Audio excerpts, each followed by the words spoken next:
Sometimes, oh, there we go. Okay. Hello. This is my unscheduled live. I've sort of scheduled 2 of them per week. And right now I just finished a bunch of work, so I felt like doing a live. I find this very relaxing. So while we're waiting for people to turn up, I'd love to know where you're from. I'm here in Vancouver, Canada, and I'm a parent coach. I'm not a psychic. Some people think I'm a psychic. Don't know why. But anyway, okay. So where are you from?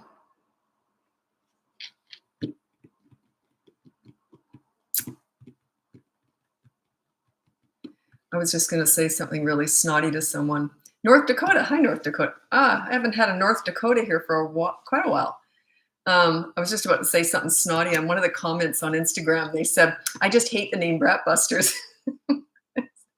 And I always want to say this. I just named it that to weed out the humorless people. You know how hard that was for me not to write that? I think that's funny. Anyway.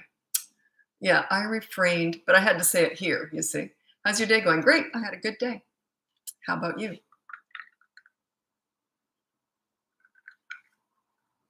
I found out my first grandchild is going to be a little girl.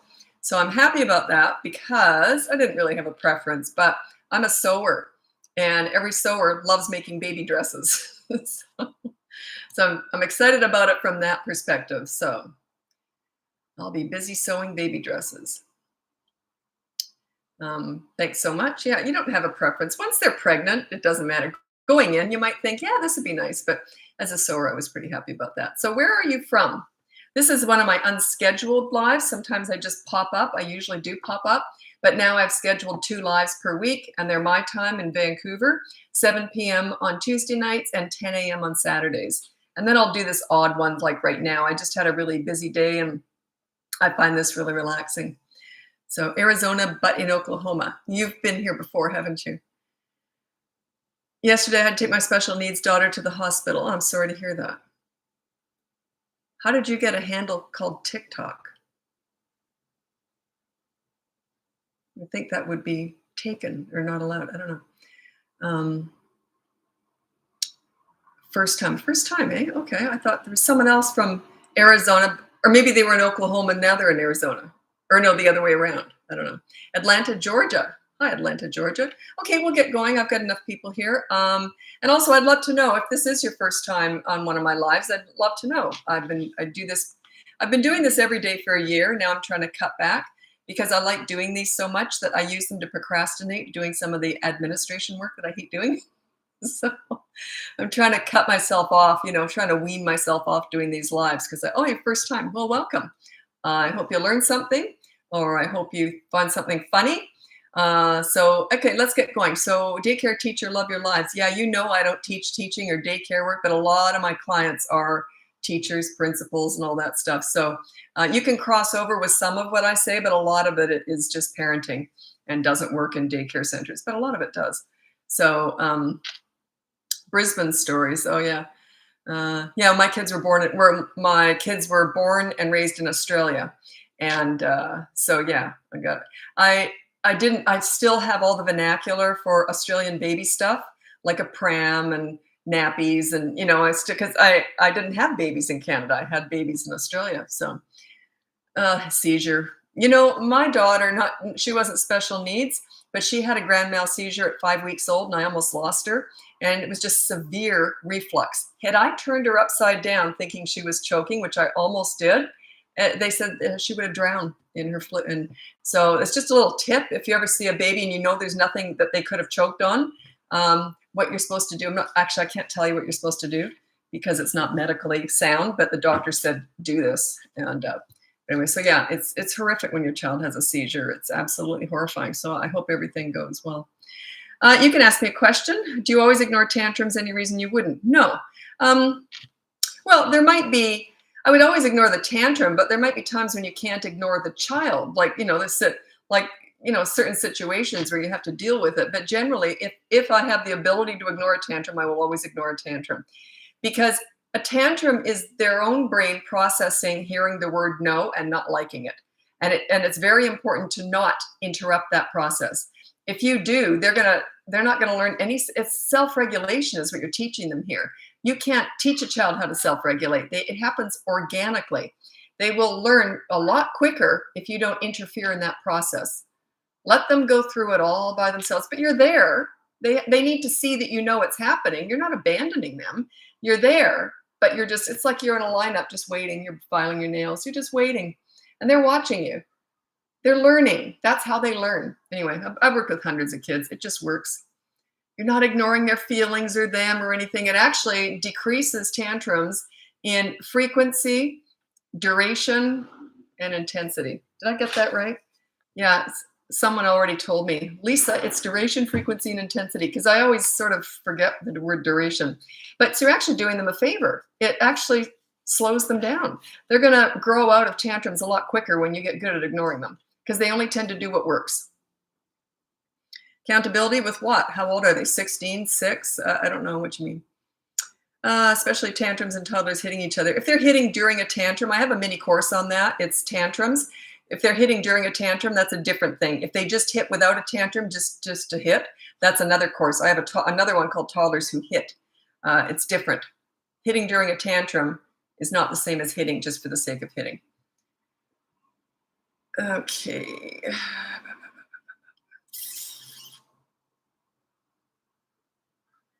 Yeah, sorry about your child having a seizure. It is horrific. I used to work with disabled children, actually, and I saw a lot of seizures.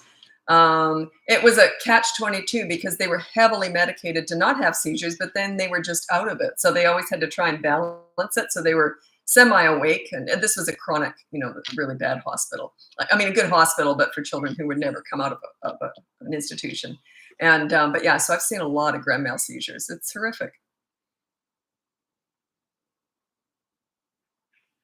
Yeah, autism I only deal with in coaching. So if you want to talk to me about autism and you want my help, you'd have to hire me for coaching. That's in my link above there.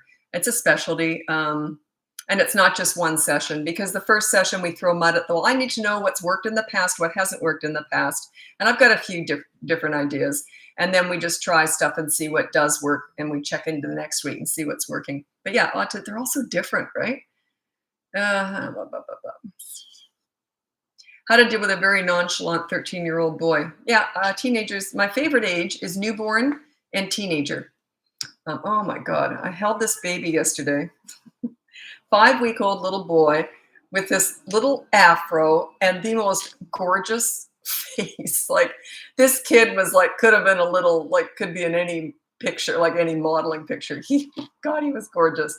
Oh, I'm gonna have a grandchild soon. I can't wait. Oh my goodness, this thing was just stunning. Stunning.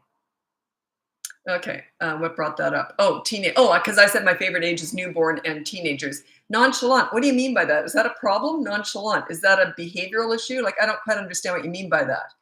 I don't know what you mean by that. Oh, cursing. Yeah, you just say on the behavior board, that's free up above, the behavior board. If you just look on the link up above there, the behavior board, you just put down the rule, no bad words. That is the rule for your child, no bad words. And there's a consequence. Check it out. It explains how you do all that. So I would put that on the behavior board. Okay. Oh, you're asking about your man. No, I'm a parenting coach. Okay. How do I get my 11-month-old throwing themselves backwards? They're just going to do stuff like that. Just make sure there's padding behind them. My son did that. He didn't do it a lot, but he did start doing that. He must have started hurting himself and he stopped doing it. But I always made sure if he was getting angry, I had that pillow. I usually would often take off couch cushions or something like big, substantial like that and throw it behind him if I thought he was going to have a tantrum. So yeah, you got to watch them. I mean, they're going to do stuff. They don't have any concept of, if I throw myself backwards, I might crack my skull. They don't have any foresight. They can't think before they act. They just act on impulse. So yeah, you just have to protect them from themselves, basically. That's why toddlers are my least favorite age. My least favorite age. Cute as a button, but they're all feet, no brains. They're the ones that you have to worry about because they are going to do stuff like that. They're going to jump off a cliff. I mean, they just don't make any sense yet because they are all feet too. Once they're up on their feet, you're in trouble.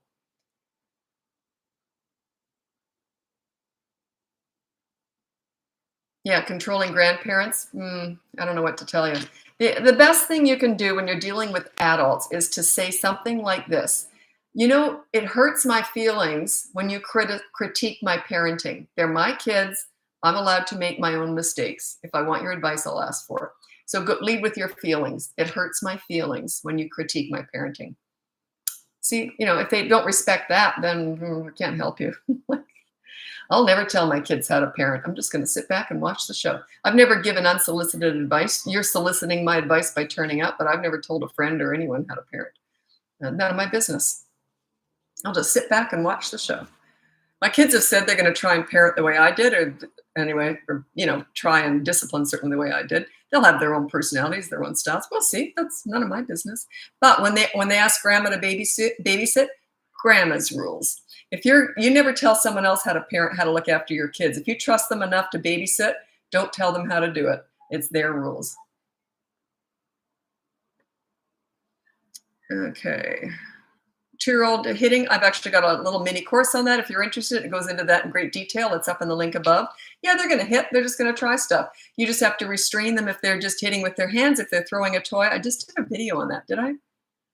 Yeah, I did. I don't know if I posted it yet. I can't remember. Anyway, I think I did. Anyway, I just did it like 10 minutes ago. Anyway, if they hit with their hands, you just say no and you hold their hands for a second and look at them. And then you just keep doing it. Whenever you see them go to hit with your hands, you say no. And then you just kind of remove them and restrain them from getting near anyone. But yeah, it's hard work. This is hard. This stuff's really hard work. It's like fitness. You got to put in a lot of hard work before you start to see the results. You got to go, and it's hard before it gets easy, but it's worth it. Once it's easy, it's great.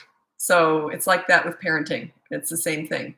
You got to earn their respect. You got to earn this leadership stuff. You got to work for it. Once you get it, piece of cake right through the teen years, but you got to work for it. You got to earn this leadership stuff.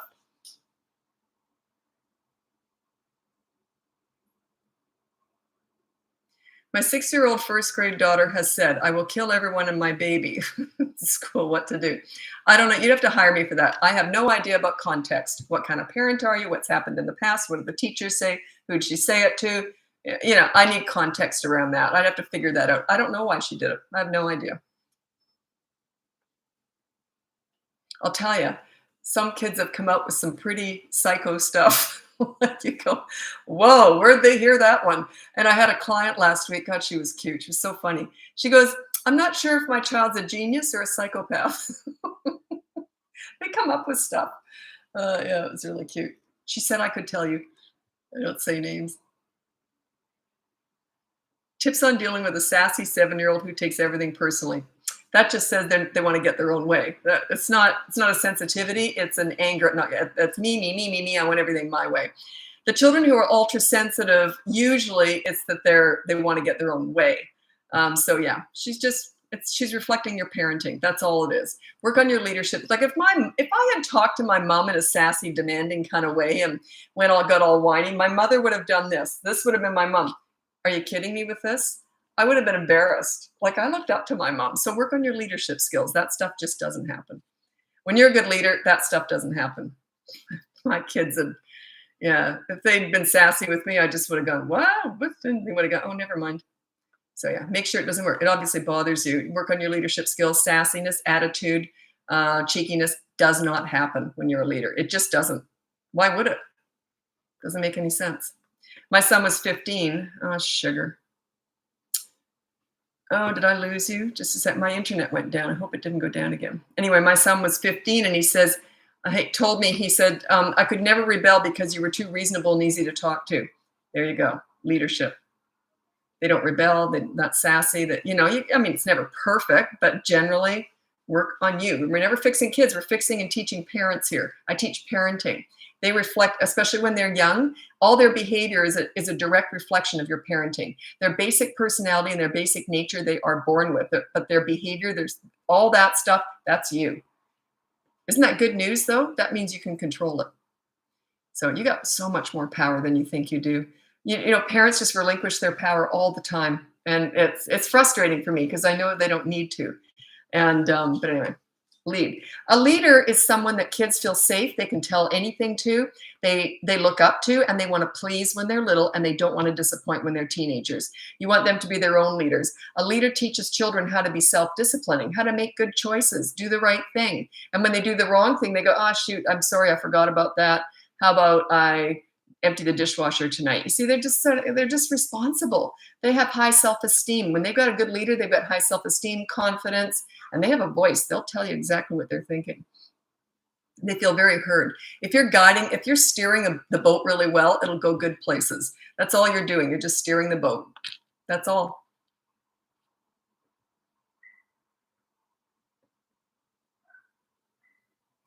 Very copying personality, how to not copy friends. Okay, so they're very influenced by other kids. The better leader you are, they're not susceptible to peer pressure or bullying or the internet or the drug dealer on the corner or the Kardashians. They're going to look to you. That's what that's all about. You're the leader. It's like you're just a safe place to land. You're the person they talk to about everything. They just tend to make good choices.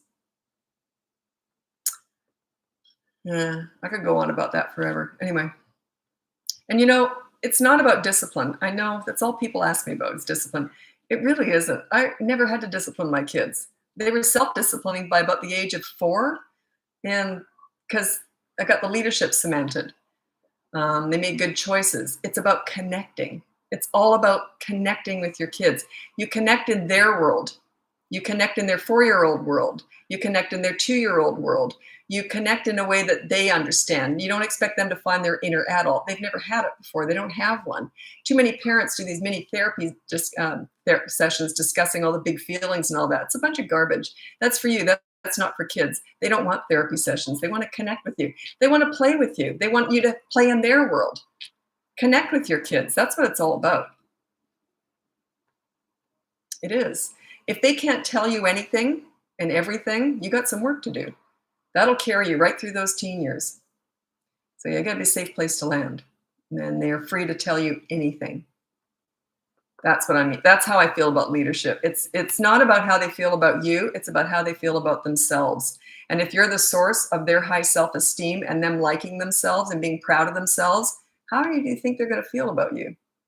If you're the source of that. If you guide them into making good choices and having a voice. It was funny because my daughter got married last week. And when we were waiting to go to the ceremony, my ex-husband and I and my daughter were just here at my place waiting. And so he said, well, why don't we look at some of the old home movies? And I never look at them. And I always sort of think of my kids as quiet. They were just so polite. My God, I'd forgotten how loud they were. They were loud, like really loud. We were very loud, the kids and I. And I just thought, wow, that's great. They know who they were. They were very confident. So leadership builds their self-esteem and their voice. They're allowed to say whatever they think and feel. It's the behavior I do. If they did anything bad or anything, I would have dealt with that. But yeah, anyway. I want your help. My boy is 5, first year to school. Yeah. I keep crying every morning when I leave them. They usually outgrow that. Do the dump and run. If you want my help, you can hire me. It's in the link above. But I did the dump and run. And I always left with this. We'll see you later. We'll see you at 3. I always left with when I was going to come back. Leave on a happy note. And then I went in the parking lot and cried. I didn't let the kids see it, though. No way. My 2-year-old son won't nap, never has. Is it too late to make him nap? Well, my kids both stopped napping at about 12 months. They had accidental naps, but they weren't nappers at all. So yeah, some of them nap, some of them don't. They were good sleepers at night, but they weren't, and they didn't sleep long though. Like they just didn't need a lot of sleep. So yeah, don't force, you can't force napping on kids. But you can have quiet time. Like I used to say to my kids, okay, let's just sit with a book. And they'd sit with books for a while if I needed some time or to do something. So yeah. What would you call your style of parenting? I don't really have a style of parenting. I just call it calm leadership. Because you're very calm, like when you're disciplining. But the rest of the time I was crazy. I was insane. I was a loud, goofy mother. But if my kids ever stepped a toe out of line, this would be me. Excuse me? Like, oh, sorry, Mom. Like, I just didn't take any crap. So they hardly ever saw that side of me because it was all just positive. It's just fun. So I call it calm leadership because I'm referring to the leadership is, yes, that's number one. But calm is when you're disciplining. You get real quiet. My son used to say, if my mom ever whispers, run. Because I never yelled. I would just go, excuse me. My mom and I both had the look, the mom's look. Like my mother, if she was sitting down, this was it. Oops. That's all you need is mom's look. Dads don't need mom's look. Dads can have dad's look.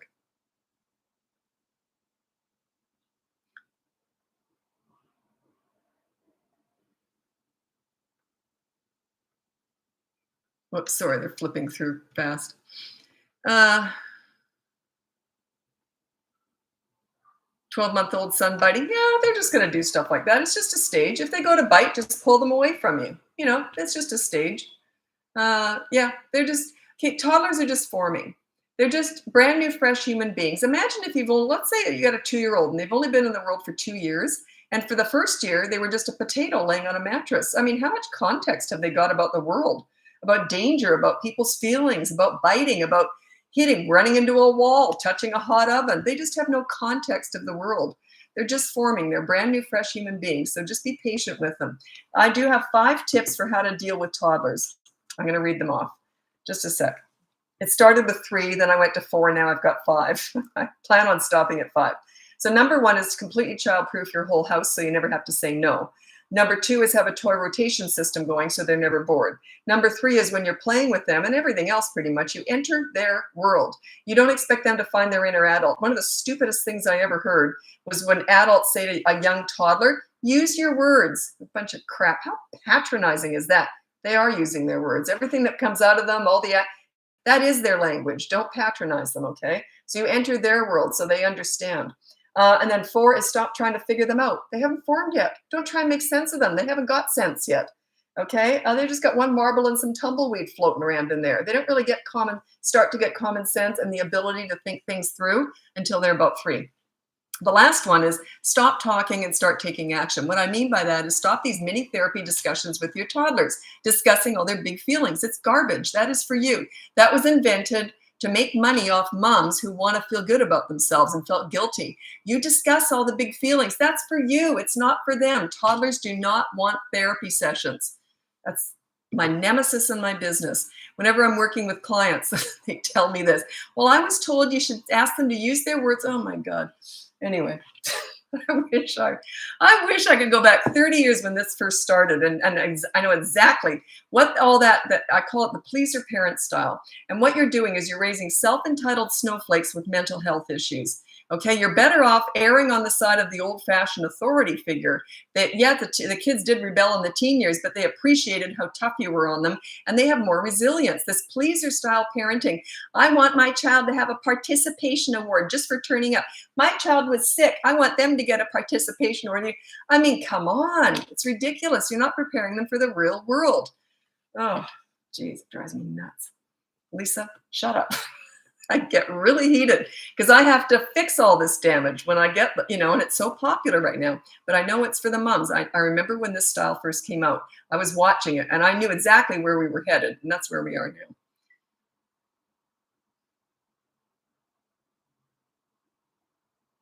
Okay, you're asking me about gentle parenting. I don't discuss that. The only parenting styles I discuss is the old-fashioned authority style and the pleaser parent. I don't know what's out there. I am very careful about that. I have never looked that up, and I never will. Because if I'm criticizing something, I don't know who's teaching it. I've never looked at anyone else. I just stay out of all that. I teach what I know. I teach through experience. I've never read a book on parenting. I've never read a book on kids. Kids taught me all this. I started volunteering in daycare centers when I was 11. I'm 62 now, so I've got decades of experience with kids. And not my own, they were easy. I got respect when they were tiny. I've worked with hundreds of kids in hospitals, schools, in homes. I was trained to go into homes and support parents. And I've just worked with hundreds of kids. So they taught me all this. So I'm not going to criticize or I'm not going to critique other parenting coaches or anything. Because I just think that'd be kind of trashy. You know what I mean? Like, I wouldn't do that. Yeah. So that's why if I'm talking about something, I don't know who teaches it. Boy, I'm careful about that. You should read a psychology book. You go out and work with troubled teens, then we'll talk. That's your PhD in psychology. If you can get respect with delinquent teenagers, that's, and a lot of my clients are child psychologists too. The common sense, it's just they know stuff I don't know, but I got the experience. So yeah, we work very well together. Okay.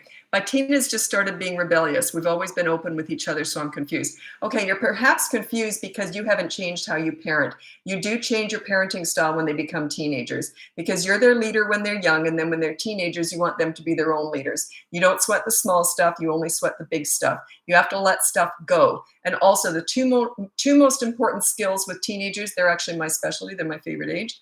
The two most important skills when you're parenting teenagers, number one is listening. You get that figured out really quickly. You listen to understand and show empathy and then stop talking. If they want your advice, they'll ask for it. Chances are they don't want your advice. They just want you to listen, right? So listen to understand and show empathy. Just go, yeah, that's interesting.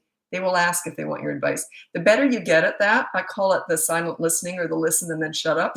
The better you get at that, they're going to tell you everything. They just will. You're a safe place to land. You're not judging them. You're not giving them advice. You're not telling them what to do. And anyway, so that's listening is number one. Number two is negotiate everything. Say, look, from now on, I want you to put your dirty clothes in the hamper and nowhere else. What do you want from me? You see, I want you to stop nagging me. Well, that's not going to happen. Let's start smaller than that. You see, you use humor and you start negotiating with teenagers. So you listen to understand and you negotiate pretty much everything. Hey, can you come home tonight from the party at 11? And they say, how about 1? You say, hey, let's meet in the middle, make it 12. You see, you negotiate it, even though you wanted them home at 12. You see, you negotiate everything. You got to give them a say.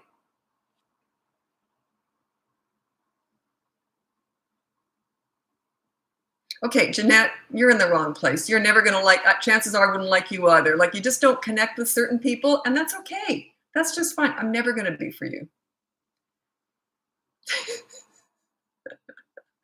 I love all that stuff. You know I do. You know I love it when people come at me.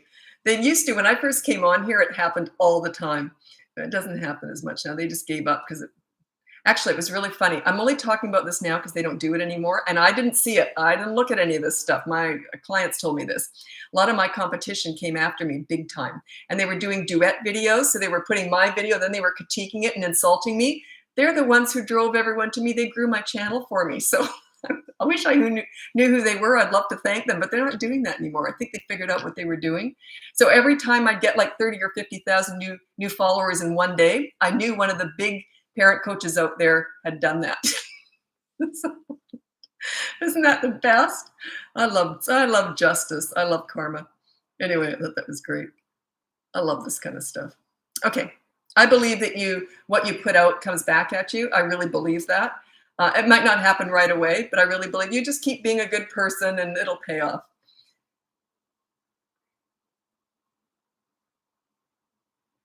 Okay. Yeah. Do you have advice for 3-year-old hitting himself when frustrated? I don't know what's going on there. Usually they stop doing that at 3. At 3 years old, they usually go, if I bang my head on that concrete, it might hurt. I don't know why at 3 they're still doing that. So I don't have any advice. They usually stop that at around 3. That's that self-harming stuff. Usually, unless if you're inconsistent and they don't usually get as frustrated at that age. If you're a leader, they don't tend to get frustrated because they feel safe. They feel like you know what you're doing, and frustration just kind of disappears. So yeah, work on your leadership skills. See if that helps. I have a whole course on how to get respect if you're interested. It's up in my thing up above there. Okay.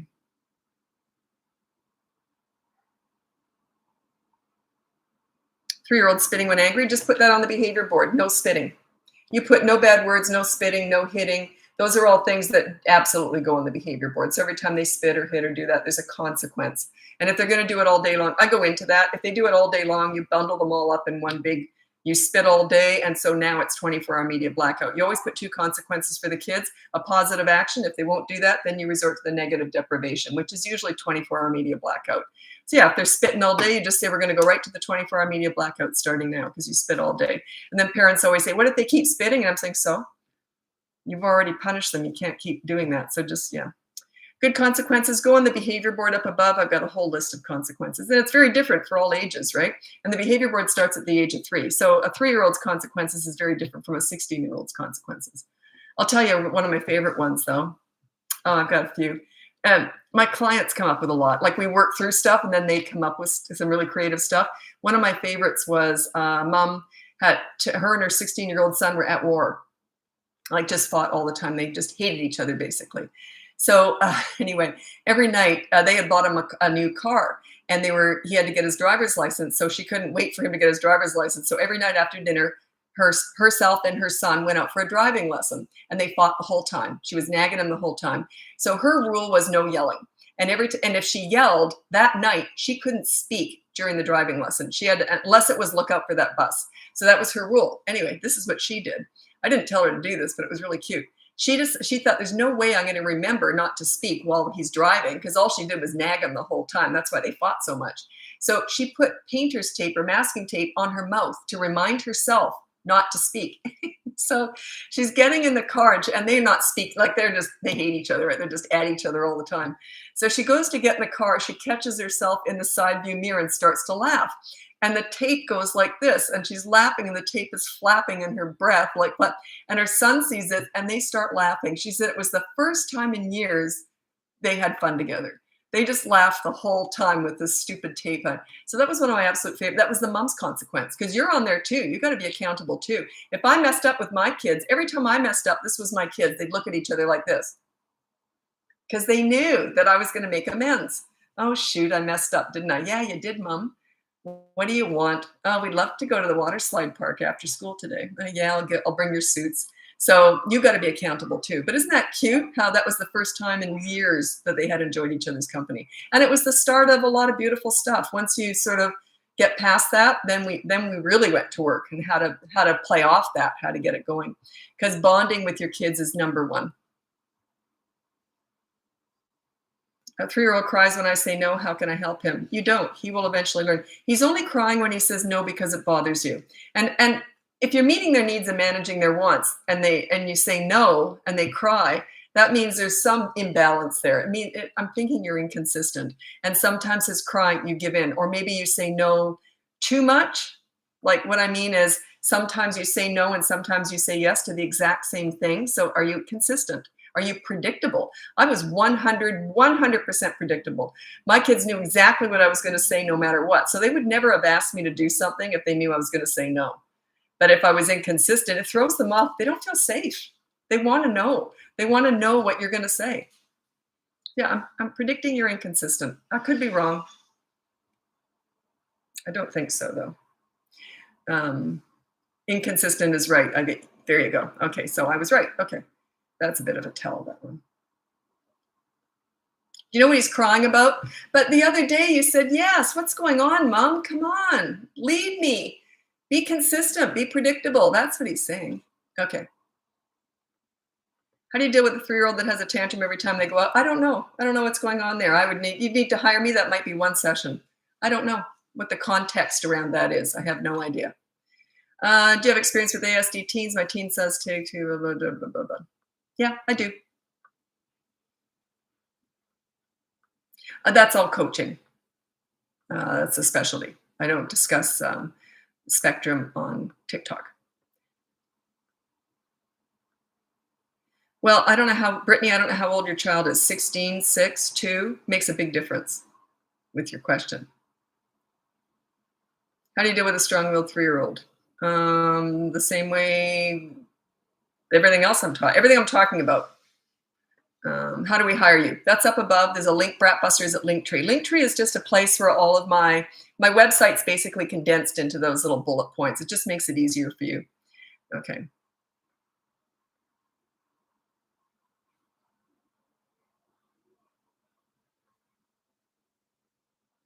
You have to put the age. I need the age. Some questions I can tell, but you know, sometimes it's like they could be 16 or 2.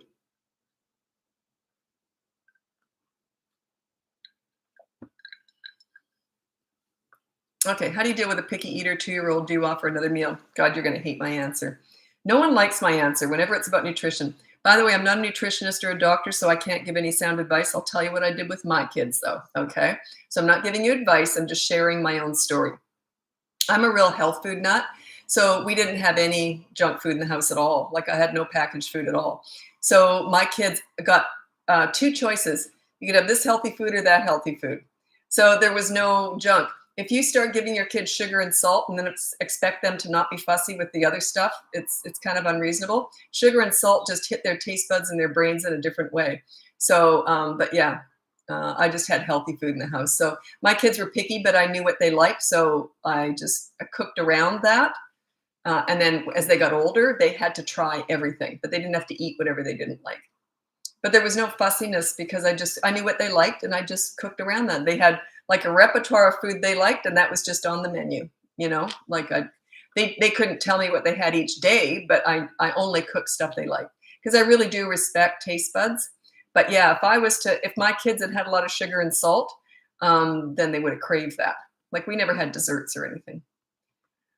But yeah, so no one likes that answer. But I am very radical with health and fitness and all that. So, but yeah, sorry, no one ever likes that. I don't blame you. I'm a bit nuts.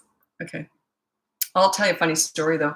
I hate cooking, by the way, and I made everything from scratch. I just hate cooking.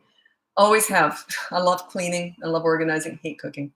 So anyway, one day I decided I had like a pasta roller press thing where you make your own pasta. So I thought, I'll make ravioli.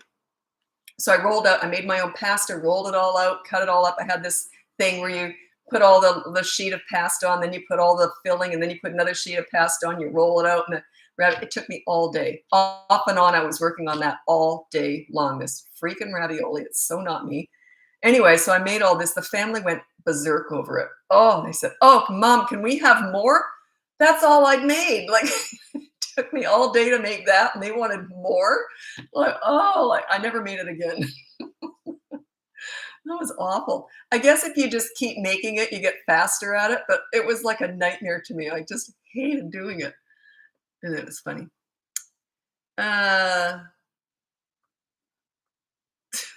You call children brats. How do you know I'm not talking about the parents? Think about it. Also, I named my company. I'm going to tell you a funny story how I named my company. We did this group thing where the government provides these courses for people who are going to start their own businesses. I did this about 17 years ago, I think.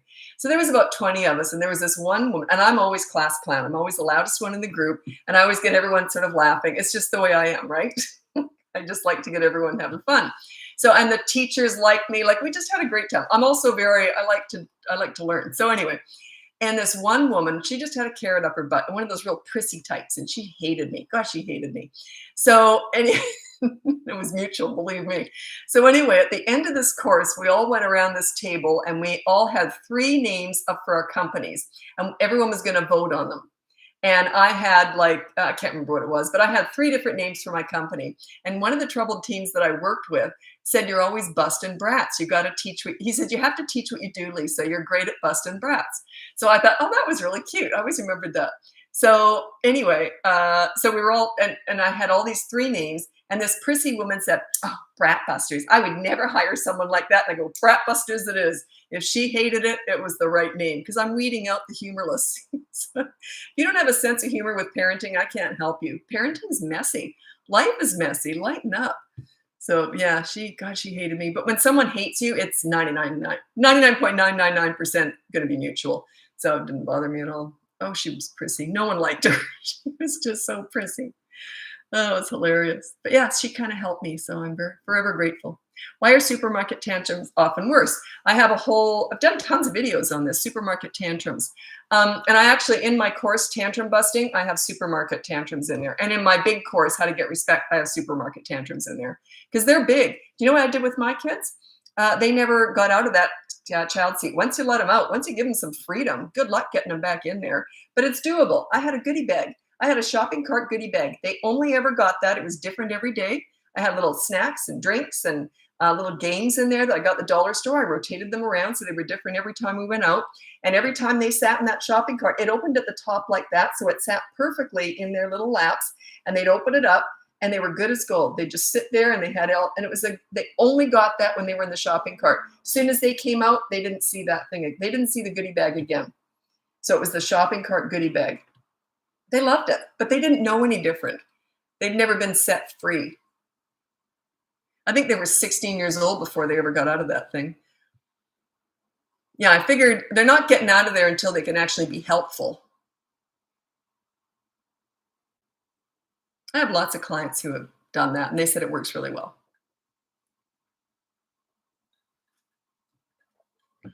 Damn, you're good. Oh, thanks for that.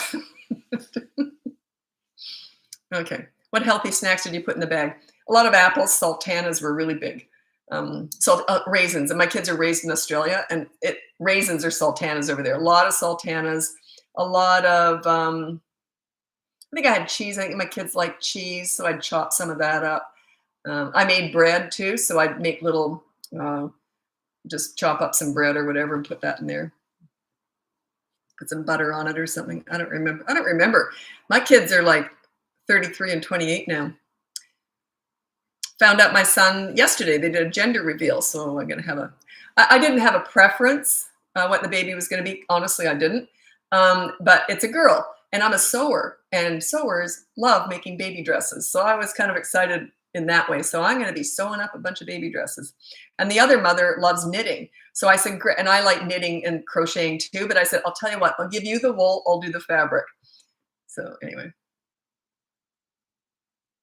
I always feel guilty leaving my child in the stroller cart, but I can't get shopping done. LOL, but I can. You feel guilty? My kids were having a great time in there because they had the goodie bag.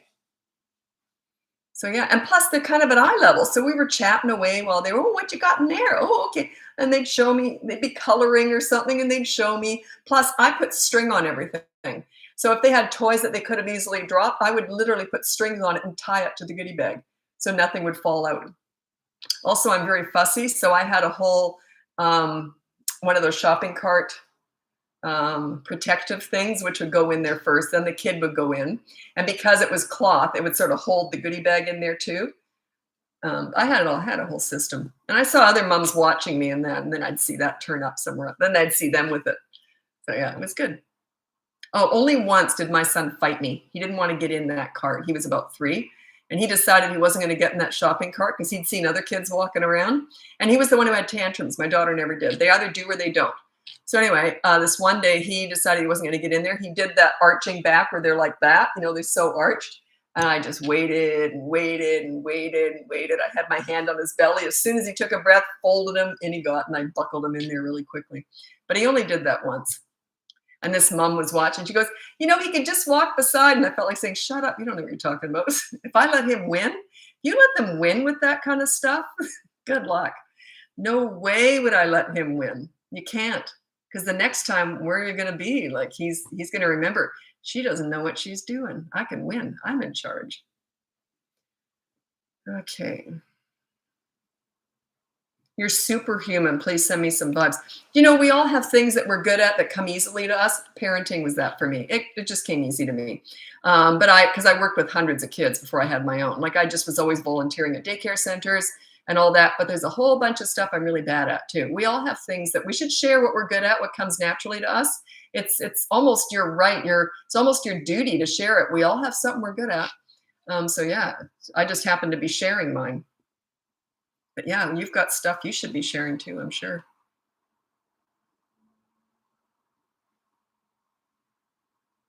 What's your age range for toddlers? Under 3. 3 and 4 is preschooler. So a toddler is, I would say, 16 months to 2 and 11 months. So 16, because under 16 months, I still sort of consider that a baby. I just do. They really kind of start to change at 15, 16 months. And then 3 and 4 is a preschooler. 5 to 8 is a school age. 9 to 12 is tween or preteen. 13 and up is teenager. That's the way I do it. But I don't know. You know, that's just my own, I don't know. I'm sure there's lots of people out there who would correct me. I'm not saying it's right. That's just how I do it. My son will sit in the cart for a few minutes at a time, then wants out or wants to be held. Well, so if you've got to shop, you got to shop. Like, my daughter would have liked to have been held. She was the cuddliest kid. She just wanted to be held all the time. But she knew when she sat in that, they just learn. You're right there. Like, you're right there. Plus, I'm talking to them. We're doing stuff, and you never hand them stuff to put away. You never, ever have them help. Never say, oh, and can you put this in the cart? Because then when you're in a rush, they're going to start to have a tantrum when you say no to that. You have to be consistent. They either are helping and out of the cart and just helping with everything all the time, or they're not. It's almost like you're lying to them. Sure, you can put this in the back, but you can't touch that and you can't do that. You see what I mean? That's where I see all the fights happen in supermarkets. Moms are inconsistent. They're letting them help with some things when they're in the mood, and then they got to get out of there, and then they're not helping, and the kids are having a fit because you're inconsistent. So my kids knew they didn't help with anything. I was in there to get shopping done, and that was it. We were out of there. He will run around the whole store. What's he doing loose? He should be in the shopping cart.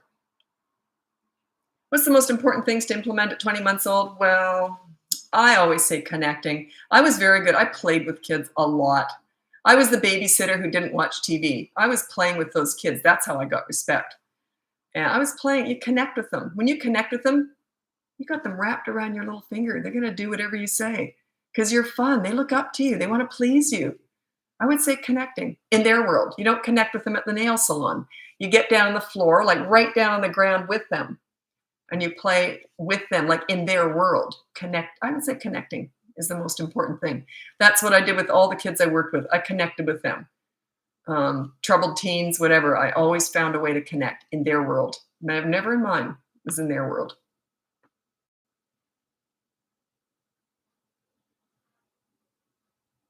He has tantrums in the cart. If I pick him up, he runs off. So, like, don't let him out. So what if he has tantrums? Never be afraid of a tantrum. If you're afraid of a tantrum, who's in control? You or him? He's totally in control. If the kid is going to have a tantrum with me, this is my reaction. Bring it on. Like, there's no way I would let that get to me. No way. Let them have a tantrum. Never avoid. Behind every scene is a lesson. If you're afraid of the scenes, they're in charge, guaranteed. If you're trying to avoid and prevent and afraid of a tantrum, they 100% guaranteed they're in charge. There's no way that would bother. If it bothered me, I wouldn't show any fear. There's no way. I might be thinking, geez, this kid's driving me nuts, but I'm just standing there filing my nails. I wouldn't show it.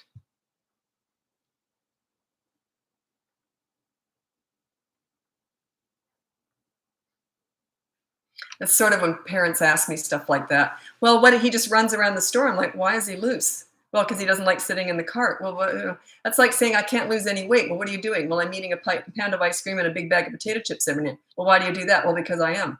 Like, I can't help you if you're not willing to take control. See what I'm saying? How do I prevent him from running around the store? You don't let him out. Yeah, but he cries when he isn't. Well, then so what? So what if he's having a tantrum? Who's in charge here? Do you let him free? What if he doesn't like sitting in the car seat in the car? Do you let him run around the back? What are we talking about here? Who's in charge? It's the same thing. Who's in charge? They don't want to be in charge, by the way. They want a leader. They're lost without a leader. Children need, crave, and want leadership. If you don't lead them, they're going to go out in the world. They're going to be susceptible to peer pressure, bullying, the internet, drug dealer on the corner, the Kardashians. They're going to go looking for a leader anywhere if you're not that. You be the leader right through the teen years. You're sort of passing the torch over to them, but they're still going to come to you with the big stuff when they're teenagers because they don't want to disappoint you. You don't want a teenager trying to live their life trying to please you, but you do want that with little wee kids. Yes, you do, because they need so much guidance. You want to be that leader for them. But you're also fun. You're playing with them. You're always entering their world. You're connecting with them. They look up to you. They want to please you. Think about, have you ever had a mentor, like a really good sports coach or a teacher that you really liked that made you feel great about yourself? Like, you make your kids feel great about themselves because they're really nice, well-behaved, polite children that everyone raves about wherever you go. And you're the source of that. How do you think they feel about you? They're like, they're bending over backwards trying to please you.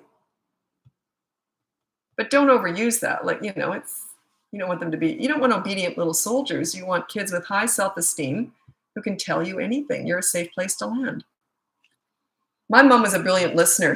All my friends talked to her. She was just one of those, but she never told anyone what to do. And I learned that from her. I never told my kids what to do. It was never my way or the highway. It was like, well, okay, what do you think you should do? Well, I don't know, Mom, what should I do? I don't know. Let's figure it out. What do you think you should do?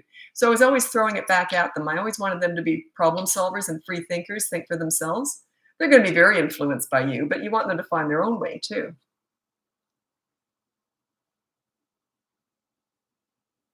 2-year-old, 3 to 4 hour tantrums. Yeah, that can happen. If it's that bad, you might want to hire me. There's other stuff going on there. I don't know what it is. Yeah. I think the longest tantrum I ever heard of, and I did forewarn the parents about this. This kid was a lot older. Like, I think he was 6 or 7. This was about 15 years ago. And this was like real problem, getting kicked out of schools. I mean, this kid was a real challenge. So I said, are you ready for the storm? Because it's going to have to happen. So I always say, you got to go through a storm. Everyone wants the rainbow, but I say, you got to go through the storm to get there. So I said to the parents, buckle up because it's going to get ugly. And I told them there was one thing that this kid was doing that they were giving into. And I said, you're going to have to say no and mean it. And they said, yeah, but he'll have a fit. And I said, good. Anyway, I think his tantrum went on for either 4 or 5 hours. He was vomiting. He was almost passing out. It was all self-inflicted because the parents had always given in the past. One day, one massive tantrum, and he stopped having them after that one day. The parents could have killed me that day, but they said after that it was amazing. And I said, yeah, you finally took charge, and the kid knew it. But we'd set up a whole bunch of other systems around it too. But anyway, oh my goodness, these poor parents. I felt bad for them, but I did warn them. And it was great. It ended up being great. Do you hard switch into different parenting or ease into it? You hard switch, ease into it. You ease into it. That's why, like I have a whole course on that, and it's 5 weeks. The first 3 weeks are behavior boards. 1 rule per week, because you're learning. It's not about the kids. We're not fixing kids. We're fixing parents. We're teaching you.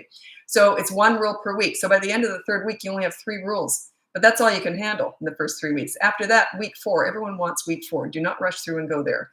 Week 4 is when you get away from the behavior boards and you start to do just in the moment discipline, because you've already sort of learned how to do this. The first 3 weeks, you're just learning how to lead. Then the 4th and 5th week, then you're kind of exercising it all the time, and it gets easier by then, but you ease into it for sure. It's if you were to do everything in one day, like if I was to go into your house, take control, I would do everything in one day. And by probably day 3, I'd have it all sorted out. But I would address everything. I'm level 10 with what I teach. You have to learn how to do that. You're teaching yourself here how to do it, how to be consistent. Yeah, so you ease into it for sure. Ease into it.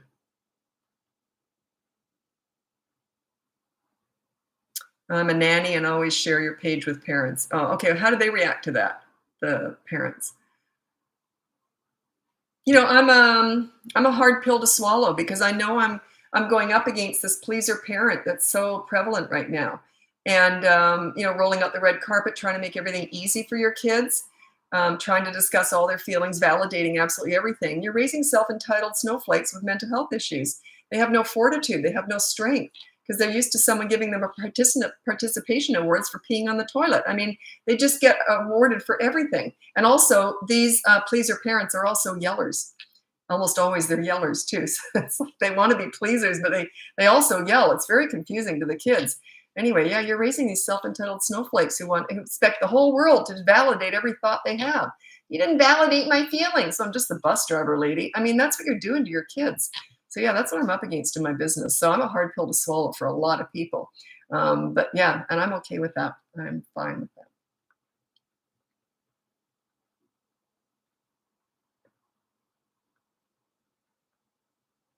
Well, okay. Is it okay to comfort 20-month-old when tantruming and still being firm on the no? Why are you comforting them? You're disrupting their process of learning how to get out of a tantrum is what you're doing.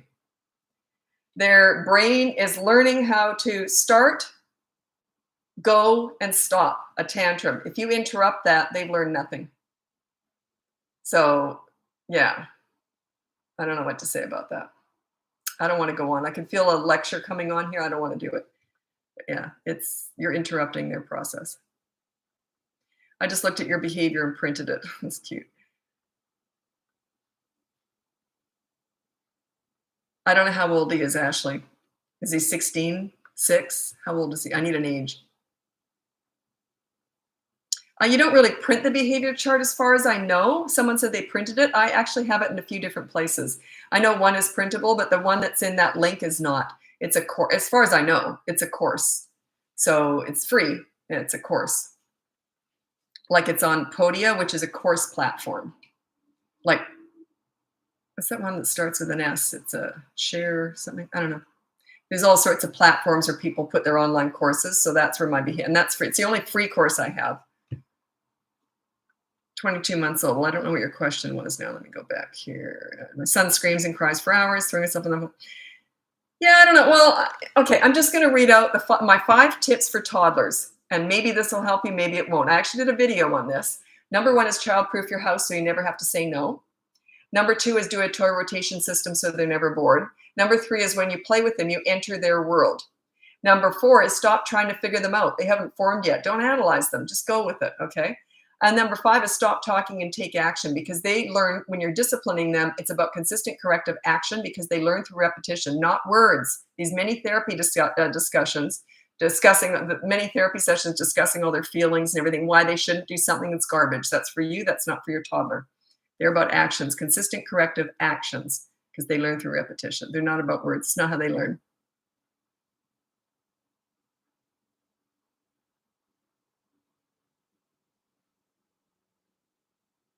Okay. Thanks, Julia. So the one you're with now loves your videos and views. Okay, that's good. That's good. I know I'm going against the grain right now. And when I first went on TikTok about 1.5 years ago, oh boy, people came after me. They even tried to have TikTok shut me down. I was a big threat. And that's when I thought, oh, I must be onto something here. I have no idea. I've never had so much hate in my life, but I know it was great. It means I'm shaking things up. So it's great. It was so much fun. I can't even tell you. I just had a blast. And every time I'd get like 30 to 50,000 new viewers, new followers in one day, I knew my competition had said something nasty about me. They have a lot of followers, and then I'd get all they were sending everyone my way. Oh my God, I was loving it, loving it. My daughter and I were just having a blast. Okay. I'm a child and youth worker. Oh, okay. I'm going to say something about youth workers. I'm a child and youth worker, and I just love your style. I have been hired. A huge portion of my clients, I would say 40%, are teachers, social workers, school counselors, principals, child psychologists, child therapists, whatever. About 40%. I've never been hired by a youth worker. They work with troubled teens generally. Do you know why? Because I specialize in teenagers too. Because if you can get respect from a delinquent, violent, troubled teenager, you don't need my help. That is the PhD in all this. And but yeah, that's why I've never been hired by a youth worker. Maybe one day I will. I don't know, or if I have, they haven't told me. I think I would pick up their vernacular if I had, because usually I can tell. Sometimes I'll get hired by child psychologists and they don't want to tell me what they are. But I'll pick up on something and I'll say, are you a child psychologist? And they'll say, yeah. So, and I couldn't do what they do at all. But, we all have our own little lanes, things that we specialize. I specialize in parent-child relationships.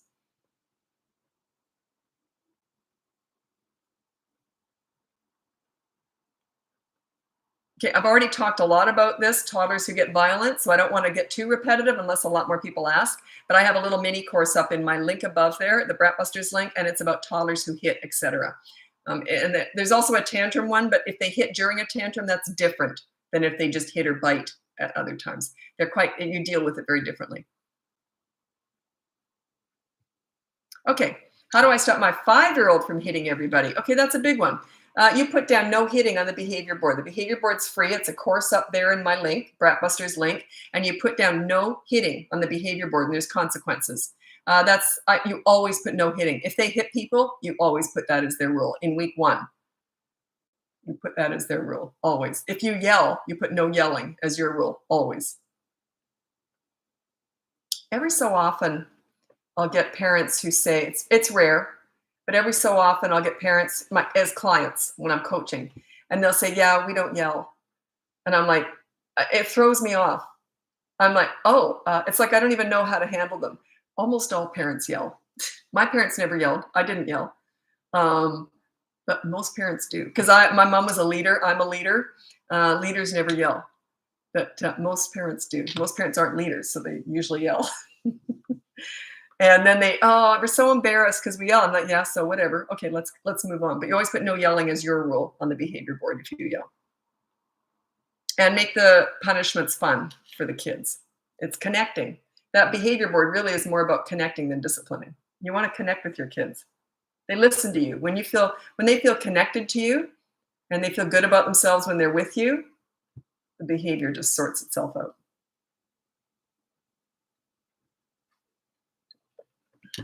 The consequence is fun? Okay. If you yell, you have to play hide and seek for 10 minutes. Stuff like that. Yeah, yelling is the only way they listen. It's temporary and it backfires big time down the road. Big time. Yellers raise yellers and rebellious kids.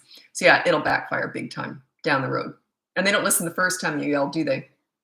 It's usually the third or fifth. So yeah, it backfires. It's a temporary thing because it works in the moment when they're little, but then it turns around on you. So yeah, and most people do it. Like, it's very rare that I get clients that don't yell.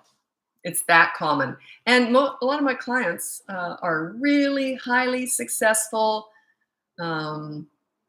accomplished. They say, why can I handle 1,200 staff in my company, but I can't handle one 2-year-old? I mean, because it's parenting. It's personal. It's different. There's nothing else like it. It's personal. This is why when I get child psychologists as clients, why on earth do I have to hire you? I'm a child psychologist. I said, because parenting's personal. It's different. It's not, I couldn't do what you do. I couldn't be a child psychologist, but I understand parent-child relationships. It's personal. What else is more personal than that? They're part of you.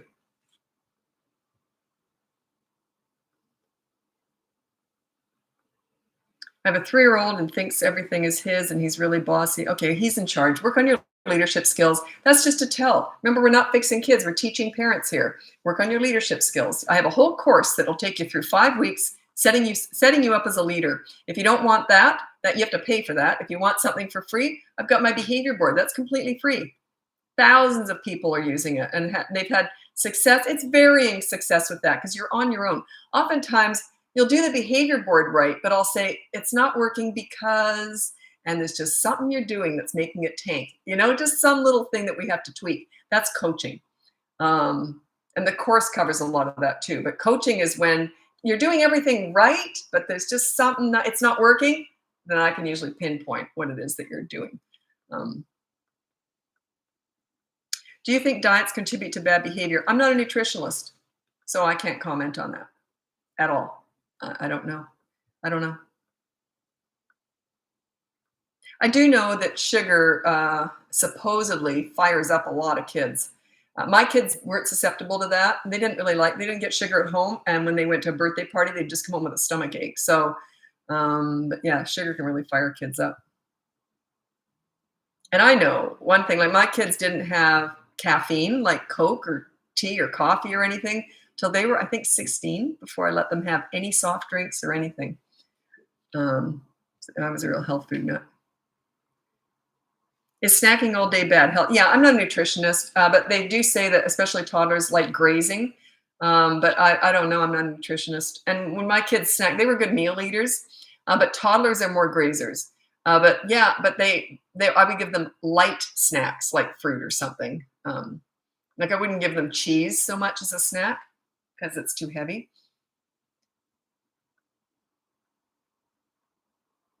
I'm a grazer. I've always been more of a grazer. Meals are fine, but I'd rather have 6 small meals or 6 big meals rather than 3 normal ones.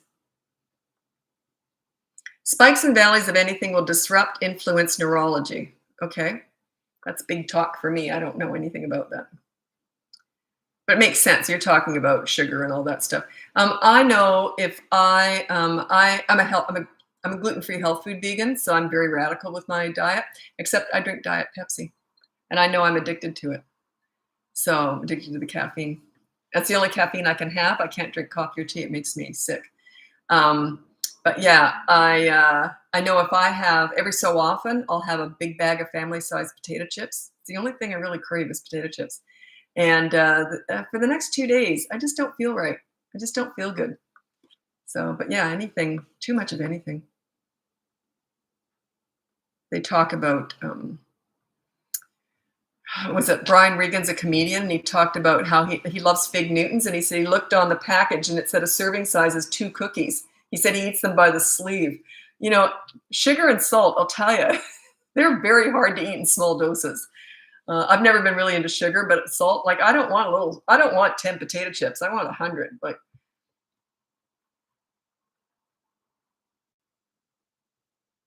Diet Pepsi, love it. Yeah, I'm not condoning it at all. I am, off and on throughout the years, I'm on it, off it, on it, off it.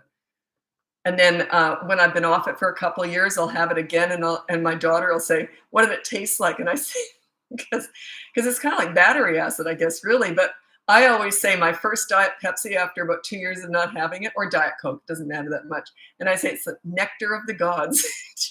I love it. I can't get off this stuff. Okay.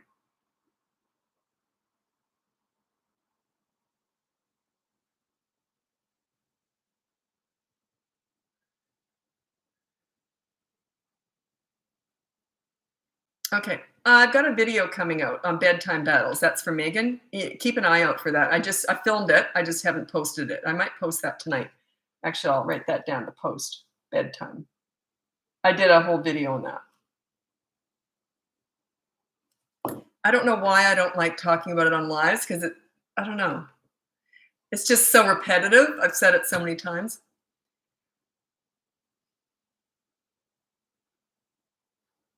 Okay. Advice to keep calm while parenting. Find myself yelling a lot. You got to sort of do the work before it gets easier. Like what I mean is, parents often say to me, "Well, how do I calm myself down?" And I say, "Well, I can't really help you with that. Once you start getting your leadership cemented, you will calm down. But you've got to put in the effort first." I could equate it to fitness. Fitness is really nasty when you first start. If you have no fit, because I used to teach fitness. And and I used to tell people, do not go full out for 3 weeks. You'll never come back. People do that. They go to the gym in January. They don't go to the gym is packed for the first 3 weeks in January. We always used to laugh at that. And then no one would come after that because they go in hardcore. They get injuries. They're all tired. But you got to ease into it. But it's hard. But once you start getting fit and start seeing results, then you keep coming back. It's like that with parenting. You just got to keep pushing through it. That's why on my behavior board, it's only 1 rule per week. You can mess up with everything else, and you can keep yelling if you want, but that means you have to play hide and seek with the kids for 10 minutes every time you yell. You'll eventually stop yelling, and you're bonding with them at the same time. Because every time you yell, you have to play hide and seek. With older kids, it's something different, obviously. You're not playing hide and seek with an 18-year-old. Maybe you are, but anyway, it's unusual. But you get my point. So if you yell, you bond with them, and then you will need to yell less because you're connecting and bonding with your kids. Then they'll be nicer, they'll be easier, and you see. But you got to put in the work. It's hard work. Earning respect is hard work. It's like fitness. It's really hard until you get good at it, and then it's fun. Then it's easy. I sailed right through the teen years with my kids. The most fun I ever had was parenting. It was a blast. Just had fun. We were just laughing all the time because I did the hard work when they were little. What age do you implement consequences? 3 years old. That's when it starts because they can start to reason. They can start to think before they act. And so they can stop themselves. Not every time. They're not going to do that every time. Yeah, good question. The way you worded this, Mona? Okay. Does a reward system like points or treats create an expectation that hurts them in the long run? Yes, and I'll tell you why. It's a reward chart. I hate them. They work at school. School is an institution. It's not like home. Like a lot of my clients are teachers. A lot of stuff does cross over from home to school, but a lot doesn't. And one of them is reward charts. Works at school. At home, you know what you're telling your kids? There's a reward chart there. You're saying to your kids, you're normally rotten, but if you should happen to be good, you'll get a gold star. The expectation is you're normally rotten. That's what you're telling your kids.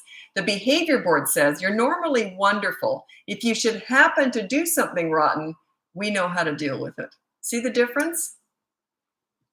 I would never reward my kids for not being rotten. I just wouldn't do it. I just wouldn't. My baseline is respect, mutual, two-way respect. I respect you. That's my baseline, not reward for that.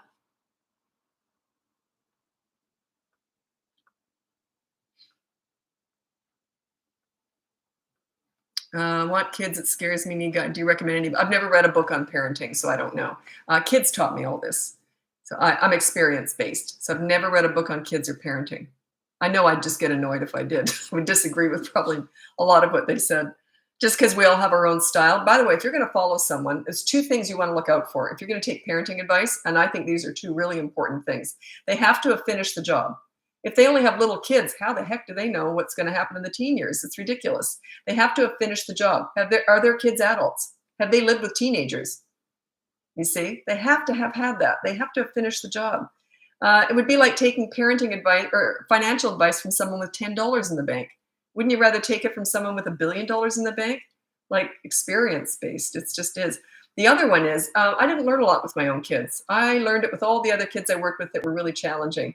And so that person also has to have experience with hundreds of other kids with all sorts of, I call them alphabet kids, ADHD, ASD, ADD, ODD, WXYZ. I used to call them alphabet kids. They're the kids who taught me all this.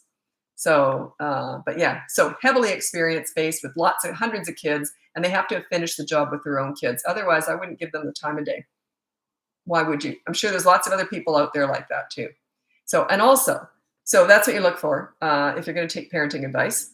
Also, you have to stick with one method for like 3 weeks minimum. I say it takes 3 to 6 weeks to sort of get this cemented, but you have to stick with just one method. It's like diets. You don't pick and choose what you like from different diets. They're meant to be worked together. Like if you were to throw timeout into my method, it would tank. I hate timeout. I think it's really mean. I think it's humiliating. I would never do it because I teach respect, how to give respect to get it. And I think it's very disrespectful. Can you imagine if your boss said, you go sit in the corner? I think it's humiliating. I would never do that to a kid. So yeah, I hate timeout. But if someone else used it with all their other methods, it might work. But mine, I wouldn't do that. So you've got to pick a lane. Stick with it.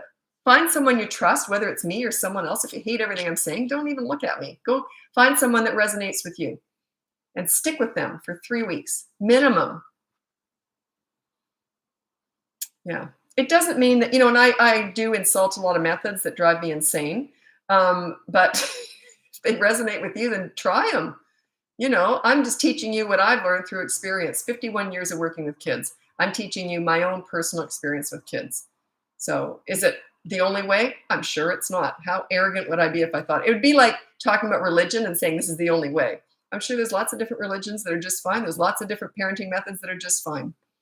You see what I'm saying? Find one that works. Find one that you like. Like I like respect. I like mutual respect. I want to be accountable too to kids. I don't want to be one way.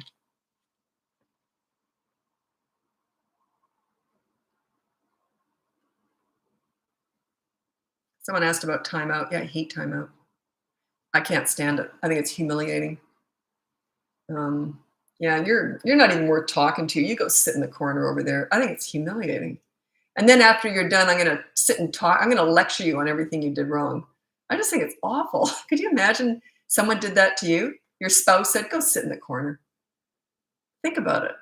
It affects them the exact same way. You watch them when they're sitting in the corner. Watch them. How do you think they feel about themselves? It's awful. Yeah, I've seen it done. I just feel so sorry for those kids. Oh, if you can't stop your kids from hurting animals, rehome your animals. I actually have clients who've done that. I'm a big animal lover. There's no way if my kids were hitting animals, they weren't even allowed to pick up our dog. And she was like a 12-pound Maltese, and they could hold her if they were sitting on the couch and I put her in their laps. There's no way I would risk my animal's safety. So yeah, rehome your animal. If you cannot stop your toddler from hitting them, rehome the animal. It's not fair.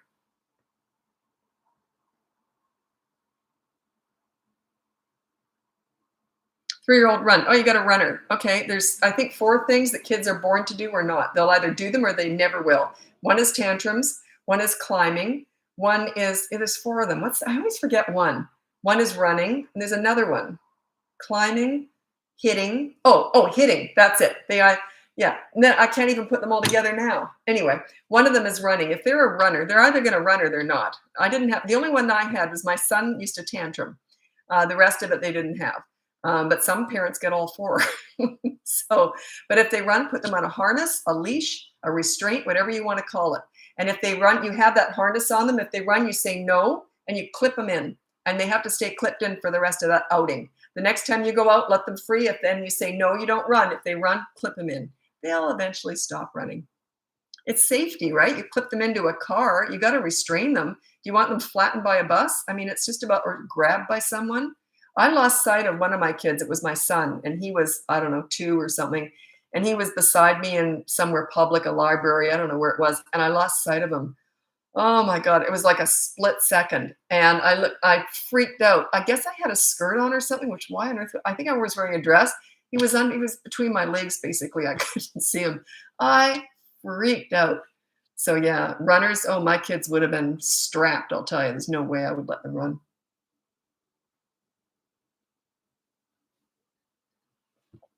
Yeah, words don't work. Words are useless in that situation. Alphabet kids, yeah. Whenever I worked with troubled teens, delinquent teenagers, they used to hand me, the principal would hand me the file on those kids. I never opened one of them because I thought, I'm not going to treat the alphabet, I'm going to treat the person. So I won't go into my methods, but I just figured them out on my own. I was just connecting with that kid. And then they don't want to disappoint you because they look up to you. They feel good about themselves when they're with you. So I never opened up one single file.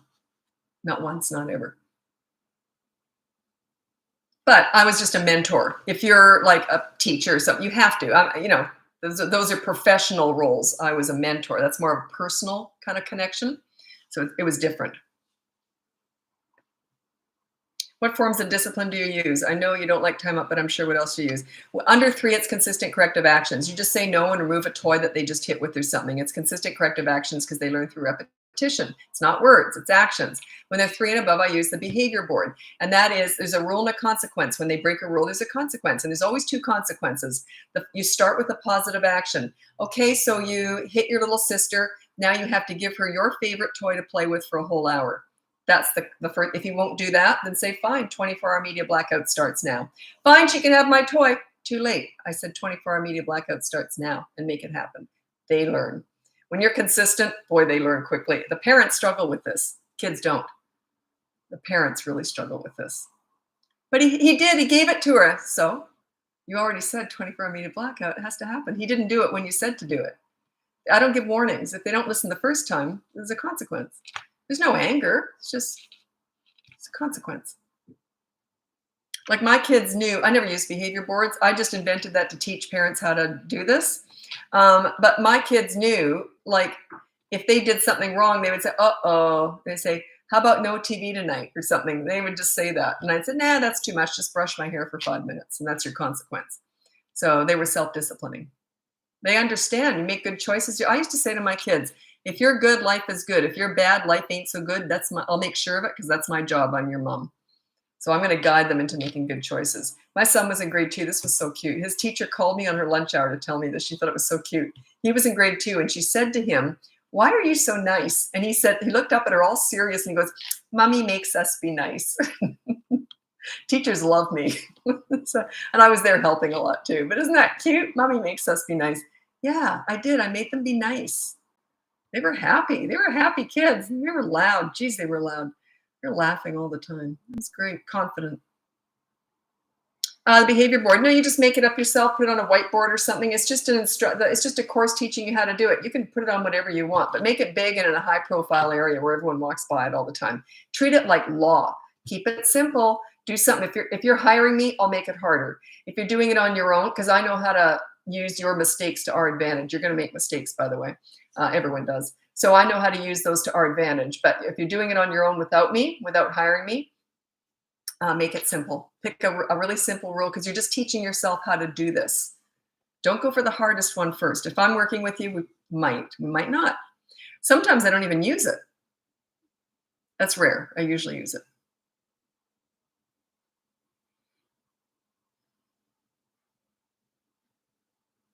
Oh, I don't teach teaching. No, I don't teach teaching. What do you do in the middle of a tantrum? I'm filing my nails. Should I tell the swing story? Um, Most of you would probably be regulars. I wonder if I should tell the swing story. It's such a good one. It's why you ignore tantrums, the importance of it. Because there's me doing ignoring and there's another mom doing the opposite. And the difference is pretty noticeable. Anyway, yeah, I think I'll tell the swing story. This true story. My son was 2 and I took him down to the local park. There was another mom there with her 2-year-old boy. I didn't know her. She was new in the neighborhood. So we're introducing ourselves. There's 2 swings, 2-year-old boys. So we're both putting our sons in the swings and we're introducing ourselves, chatting. So they both pointed to the other swing. They wanted the other one. So we just looked at each other. Yeah, let's just switch them over. Who cares, right? Switch them over. Well, they both started tantruming. Yeah, 2-year-olds, right?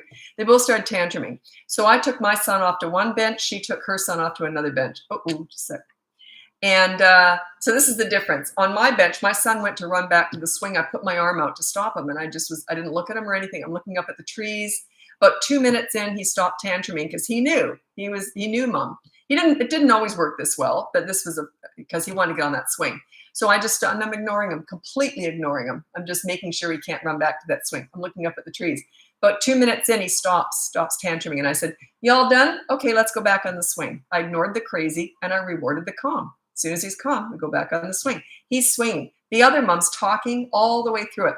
"Now, you shouldn't have done that. And give mommy a hug. I love you. You see, you could have been on the swing too." And she's talking and this kid's getting more and more worked up. She's doing the mini therapy sessions. Ridiculous. Just ignore it. Anyway, she's feeding it. Attention is feeding a tantrum. She's feeding it and she's getting him more and more worked up. And then he went on for about 20 minutes. Then, to make matters even worse, he finished the tantrum. Now he's got the hiccup cries. He's like this. You know what she did? She started discussing the whole thing, the whole scene. Now, all you had to do was she's trying to reason, she's having a mini therapy session with a 2-year-old. This poor kid is being dragged through the mud. So 30 minutes of hell for that kid. My kid has 2 minutes of hell with mom ignoring a tantrum with her arm in front of him. And then he's swinging for 28 minutes. Which scenario is better? Which kid was happier? Which mom was happier? Which would you rather have? Think about it. Why on earth would you feed a tantrum like that? It was painful to watch. I never say anything. That's none of my business. I wanted to feel sorry for her, but it's kind of fun to watch too. I did feel sorry for her, but it was like, are you kidding me? And then as soon as he stopped, she started talking to him about it. I couldn't believe what she was doing to this poor kid. Oh my God. I didn't see her at the park I think she was really embarrassed after that. I didn't see her for a very long time after that. Now, does that make sense? Why you ignore a tantrum? Does that make sense? Ignore the crazy, reward the calm. Which kid was happier? Did I discuss all the big feelings? Did I need to?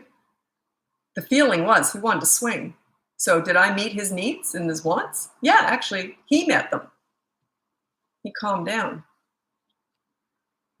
Oh my, that poor kid. My almost 3-year-old will scream at the top of her lungs if we don't give her stuff. Well, you've taught her that. She's almost 3. That's a learned behavior at 3 years old. If you want my course, check it out. It's up above in the link, or you can use my behavior board. You'll start to get the idea. That's learned behavior at that age. It means that you fed that. Guaranteed. How old is your son now? He's 33, and he never tantrums when I put him on the swing anymore. He's expecting his baby girl in very soon.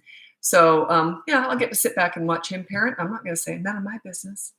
I'm looking forward to it. It's fun to watch your babies have babies. So yeah, I'm looking forward to it. Is it bad that I put headphones on so I can't hear the crying when they're throwing a tantrum? I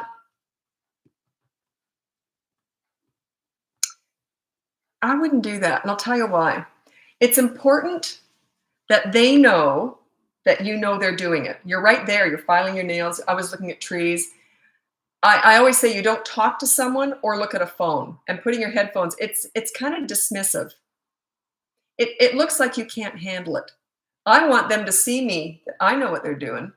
And the only thing I might do is look down their way like this. Like I'm just waiting. It's important that they see how calm I am, that I can handle it. You see what I mean? So yeah, it looks like you're afraid of them. If you have to put headphones on, it looks like you're afraid of them. Yeah, looks like you don't like it. Whereas I would never show that. I wouldn't show fear. Anyway, I love your no BS way of parenting. It's helped me so much. Yeah, my mom was like that. My mom was very much a leader. She never yelled. I looked up to her. I got away with a lot more. My dad was very much a pleaser. But if I'd said to my dad, Dad, can I have that? And if he'd said, Oh, I'm going to check with your mom, I would have said, Never mind. And same with you don't both have to be leaders. They only need one. My dad was a pleaser. My mom was the leader. I was definitely the leader, and my ex-husband was the pleaser. So what he did, he said the kids definitely would push him more when I wasn't around. And then what he learned to do is I said, just say to them, do you want me to tell mom? Worked like a charm. Do you want me to tell mom? No, never mind. And I never even did anything. My mom never did anything. I was never disciplined by my mother. And my kids, when they grew up, said, wait, you never even did anything. I know, that was just respect. I'm from Canada, Vancouver, where I live now. I'll tell you my story very quickly. I was 28 and I married an Australian. Went to Australia, had 2 kids there. Was there for about 20 years. My mom got ill. So my ex-husband and I were divorced at that point. So I said to him, my mom's had a stroke. She was in her 80s, mid 80s at that point, and she wasn't doing well. And I could see she wanted her daughter. I'm the only daughter. My brother's great too, but it's just different with daughters, right? You tend to tell your daughters everything. And we were super close. Anyway, so I said to my ex-husband, I said, look, I want to take the kids and move back to Canada. And he said, over my dead body. And I said, well, that can be arranged, but I'd rather you come with us, because I'd never take kids away from their dad, right? So I said, no, I moved for you 20 years ago. Now I want you to move for the kids and for my mom. And he did. And 7 months later, we were all here. It was tricky, but it worked out great. And so then my mom died in my arms a few years later. And it was beautiful. You know, you move to where you love when you're young. When you're older, you move to be who you love. And I remember hearing that. Someone older told me that when I was really young. I remember thinking, because it's true, you want to move. Oh, I want to move to I moved to this gorgeous hot climate and everything was beautiful. And then, but you tend to move back with you move for who you love, not what you love or where you love. But yeah, I have no regrets. I would never have left Australia. And it was funny because I told my mom, I said, because my mom had a great sense of humor. And she goes, sorry, I just got old and sick. If I just died, you wouldn't have had to move. And I said, yeah, thanks a lot.